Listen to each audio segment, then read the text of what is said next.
Oke, jadi di video ini aku nggak akan bahas kegunaan-kegunaan dari ingredients AHA, BHA, vitamin C maupun retinol, karena itu semua aku bikin di video terpisah yang bisa kalian lihat nanti di description box. Aku taruh linknya. Di sini aku bakal lebih ngejelasin tentang gimana sih caranya untuk pakai ingredients tadi dengan cara yang aman, terutama untuk kalian yang baru mau masukin produk dengan ingredients tersebut ke skincare rutin kalian. Dimulai dari cara pilih produknya, berapa persentase yang aman, terus cara pakainya juga, dan urutan si skincare-nya ini supaya hasilnya bisa optimal di kulit kalian. Jadi video ini sebenarnya ditujukan terutama untuk kalian yang benar-benar pemula dan baru mau mulai memakai si AHA, BHA, retinol maupun vitamin C.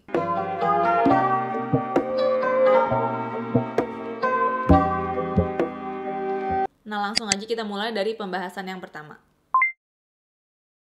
Nah, untuk mulai pakai produk-produk dengan ingredients tersebut, mulai dari kadar yang rendah. Biasanya yang kadarnya rendah itu ada di produk toner.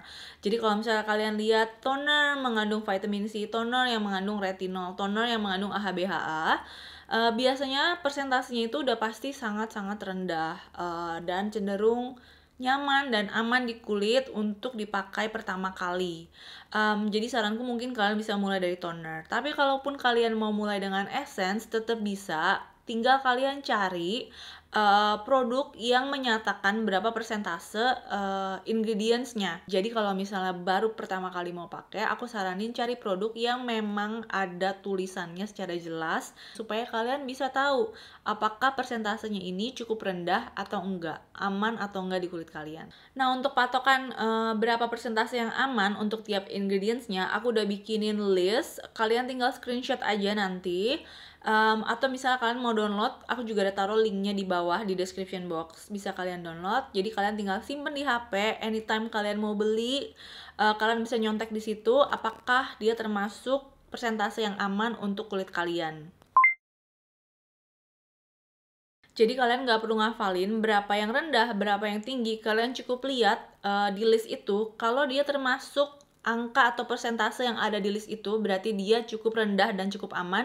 Di luar itu, di atas itu, berarti itu tinggi. Udah gitu aja simple, biar kalian nggak pusing. Nah, kalau udah ketemu produknya, udah di-order dari Shopee, udah dikirim dan udah nyampe, sekarang mau dipakai, jangan buru-buru langsung dipakai di wajah kalian. Jadi kalau misalnya kalian baru pertama kali cobain, saran aku, terutama kalau ini serum ya, kalau toner harusnya aman-aman aja, langsung dipakai aja. Kalau serum sebaiknya kalian patch test dulu. Jadi patch test ini adalah cara kalian untuk ngetes apakah produknya itu akan mengiritasi kulit kalian atau akan cenderung lebih aman ketika dipakai di wajah.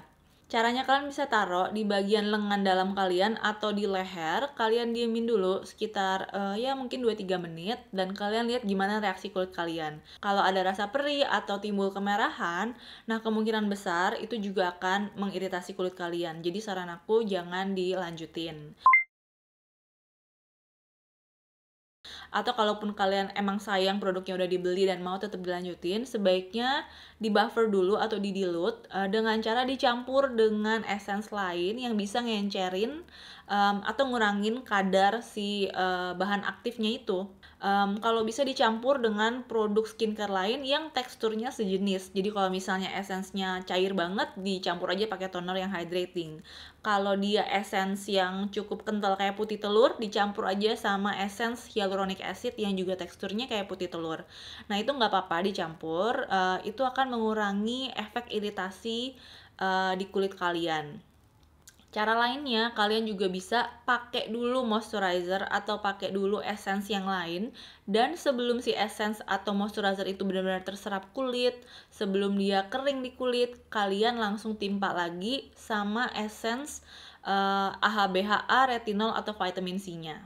Dengan cara kayak gitu, kulit kalian tetap bisa nerima atau ngerasain manfaat dari bahan aktif atau ingredients-nya itu tanpa langsung ngerasa efek iritasi yang cukup signifikan di kulit kalian. Jadi mungkin masih aja bisa kerasa setelah kalian buffer, tapi nggak separah kalau nggak kalian buffer. Masih nggak ngerti juga buffer itu apa? Buffer atau didilut itu kalian bayangin kalian lagi makan bakso, kalian taruh cabai kebanyakan, let's say kalian taruh 4 sendok, terus kepedesan, akhirnya kalian bilang, "Bang, boleh minta kuah lagi nggak?" Terus kalian siram kuahnya itu ke mangkok kalian, jadinya kuahnya tuh jadi banyak lagi dan cabainya nggak sepedes di awal. Nah, itu di buffer atau didilut.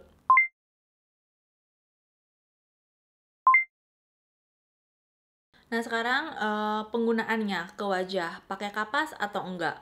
Aku sendiri, aku nggak pakai kapas karena aku nggak suka kulit aku bergesekan dengan kapas. Karena aku tahu juga bahan-bahan ini tuh bisa memunculkan efek iritasi. Ketika aku pakai kapas dan kulit aku bergesekan dengan kapas, dia akan lebih gampang teriritasi lagi gitu. Karena kayak gesekan-gesekan itu aja udah bikin kulit aku bisa teriritasi. Jadinya kayak double gitu kan iritasinya. So aku prefer nggak pakai kapas. Tapi beberapa orang ngerasa pakai kapas itu justru lebih nyaman pakainya. Mungkin aja karena teksturnya terlalu cair atau mereka ngerasa oh kulit mereka juga baik-baik aja pakai kapas, nggak kerasa perih atau sensitif. Karena kan emang kulit orang beda-beda ya. Nah, kalian tetap bisa pakai kapas. Jadi nggak ada keharusan atau kewajiban pakai atau nggak pakai. Nah, mungkin tips yang bisa aku kasih untuk kalian yang lebih suka pakai kapas tapi mau buffer produknya, kalian bisa tuang dulu si produk yang mengandung vitamin C, retinol atau AHA/BHA ini. Terus habis itu baru kalian tuang produk yang hydrating atau melembabkan untuk ngebuffer atau ngedilute si produk tadi. Nah, kalau misalnya setelah kalian buffer atau dilute dan kalian pakai di wajah kalian, tapi kalian tetap ngerasain ada rasa perih, tingling sensation, panas gitu ya, yang kalian bener-bener udah nggak bisa tahan lagi. Nah, sebaiknya aku saranin kalian untuk langsung bilas aja dengan air. Karena menurut aku nggak wajar kalau sampai kalian nggak kuat dan panas banget. Tapi kalau misalnya kalian cuma ngerasain cekit-cekit atau kayak perih yang masih bisa ketahan, nggak yang sampai bikin kalian kayak aduh perih gitu kan, menurut aku nggak apa-apa. Sebenarnya itu efek yang normal karena itu tuh terjadi karena produk itu punya pH yang rendah. Jadi sebenarnya normal ada rasa perihnya, nggak apa-apa, kulit kalian nggak yang langsung rusak atau kenapa-napa. Tapi kalau misalnya memang kalian worry dan kalian ngerasa rasa perihnya itu mengkhawatirkan, silakan dibilas pakai air atau cuci muka sekalian juga.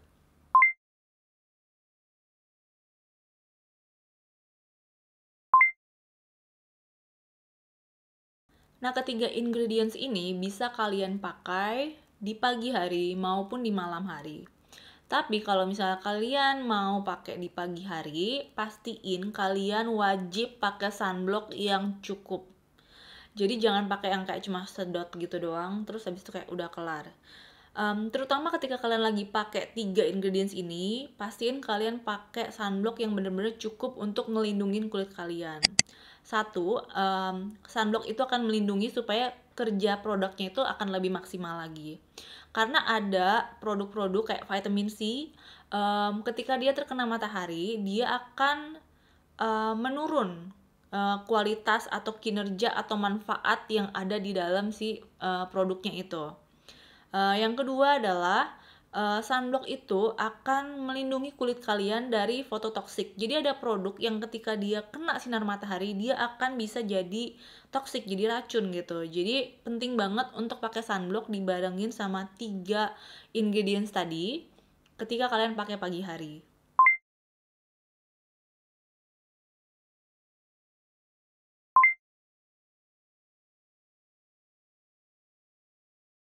Nah, mungkin ini yang juga jadi pertanyaan kalian ya. Banyak banget yang bingung apakah sebenarnya mereka tuh boleh digabung dipakai barengan, karena ada yang jawab iya, ada yang jawab enggak.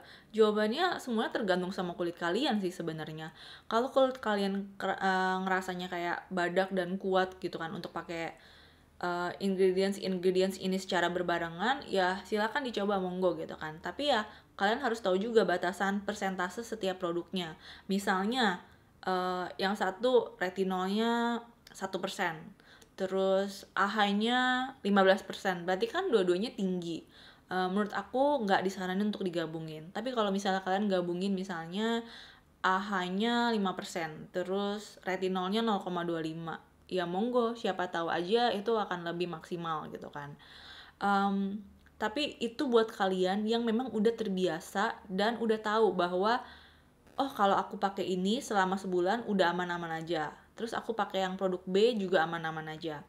So ya udah kalian gabungin. Tapi kalau misalnya dua-duanya masih produk baru kalian gabungin, menurut aku itu lumayan nyari masalah sih. Jadi mendingan kalau masih baru produknya jangan. Sekalipun kalian sebelumnya udah pernah pakai vitamin C, udah pernah pakai retinol, udah pernah pakai AHA BHA. Tapi kalau produknya baru, formulanya juga beda. Jadi bukan ingredients-nya doang yang oh, ini ada AHA-nya, ini serum AHA gitu kan ya. Biasanya dalam satu produk itu ada beberapa ramuan lainnya.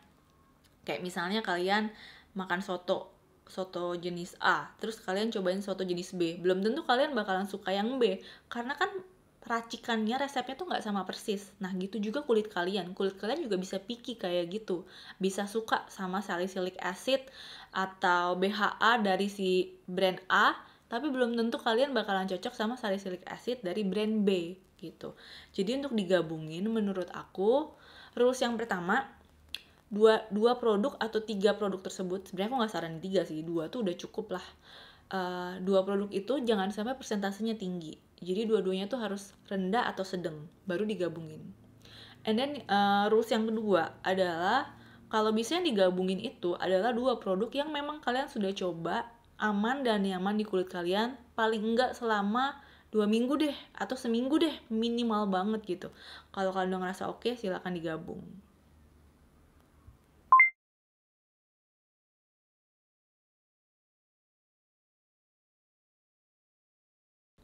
Nah, sekarang kita ngomongin urutannya. Untuk urutannya, sebenarnya kalau dalam skincare itu peraturan yang utama dan terutama tuh selalu dari encer ke kental. Itu udah mutlak banget. Encer ke kental itu bukan mutlak sih, itu yang kayak paling dasar banget, peraturan yang paling dasar.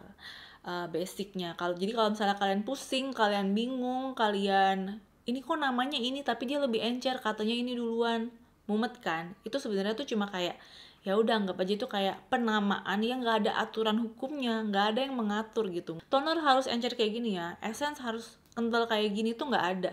Jadi sebenarnya brand apapun bebas kan, mau terserah mau namain moisturizer dinamain toner juga sebenarnya bisa-bisa aja, nggak bakal ditangkep gitu. So daripada kalian pusingin kayak gitu, kalian tulis aja, kalian inget aja dari encer ke kental gitu. Jadi tuh kayak basic rules, newbie rules, biar nggak mumet pas pakai skincare. Tapi kalau misalnya kalian denger gitu ya, katanya kalau exfoliating di depan supaya efektif dan segala macam gitu.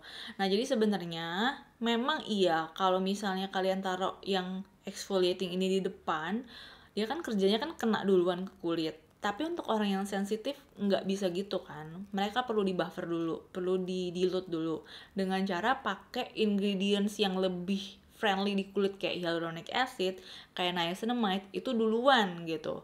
Baru pakai si exfoliating product, vitamin C atau retinol gitu.